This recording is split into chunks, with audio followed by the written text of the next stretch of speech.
हम तो कह रहे हैं कायदे से इमामत के पैसे नहीं लेना चाहिए उनको। अरे इमाम साहब, मैं ये कह रहा था कि जरा मेरे बच्चे को भी पढ़ा दीजिए कुरान शरीफ। जी इंशाल्लाह पढ़ा देंगे बिल्कुल। अस्सलामु अलैकुम वरहमतुल्लाहि वबरकातुहू। ये वीडियो बराए मेहरबानी पूरी देखकर जाना, आगे शेयर भी करना। मेरा वीडियो बनाने का कोई मिजाज नहीं था, लेकिन ये जब वीडियो मेरी नज़रों से गुजरी तो दिल बेचैन हो गया। हम तो कह रहे हैं कायदे से इमामत के पैसे नहीं लेना चाहिए उनको। अरे इमाम साहब, मैं ये कह रहा था कि जरा मेरे बच्चे को भी पढ़ा दीजिए कुरान शरीफ। जी इंशाल्लाह पढ़ा देंगे बिल्कुल।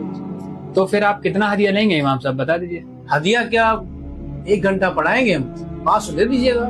अरे इमाम साहब, ये 500 रुपए आपने कुछ ज्यादा ही नहीं बता दिए।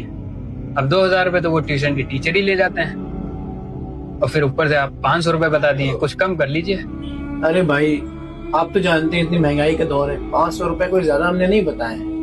अरे इमाम साहब, 200 रुपए ले लीजिए। नहीं भाई, माजरत चाहते हैं हम, 200 रुपए में हम अपना टाइम नहीं दे पाएंगे। तो कोई बात नहीं फिर इमाम साहब, फिर हम कोई और देख लेते हैं। ठीक है, कोई बात नहीं, फिर हमें याद दीजिए आप।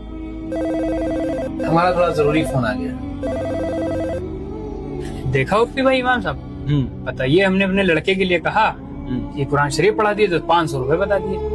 कुरान शरीफ पढ़ने के तो 500 रुपए, कायदे में तो इमाम साहब को 1 रुपया नहीं लेना चाहिए, तो सवाब का काम होता है। बताइए आप। हाँ हाँ, सवाब का काम होता है, वो बिल्कुल नहीं लेना चाहिए, 1 रुपया नहीं लेना वही चाहिए। तो हम कह रहे हैं, वो 500 रुपए बता दिए। क्योंकि इमाम साहब के भूख थोड़ी लगती है, और क्या।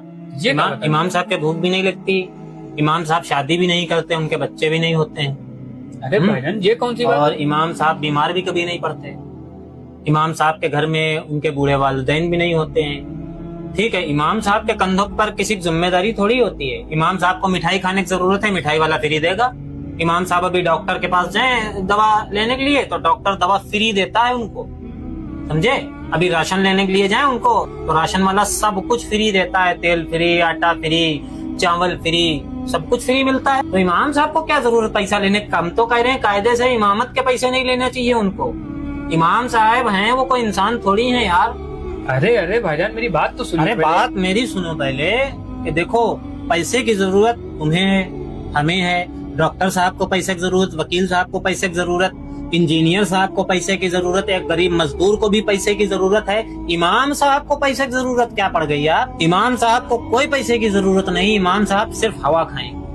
मतलब हम लोगों ने एक ऐसा ट्रेंड बना रखा है कि अगर मस्जिद के लिए इमाम चाहिए है तो 3-4 हजार रुपए वाला चाहिए। अगर इमाम साहब हमारे बच्चे को कुरान पढ़ाएंगे तो 200 रुपए में पढ़ा दें या फ्री पढ़ा दें, क्योंकि सवाब का काम है। लेकिन जो टीचर अंग्रेजी पढ़ा रहा है हमारे बच्चे को, दुनियावी तालीम दे रहा है, उसके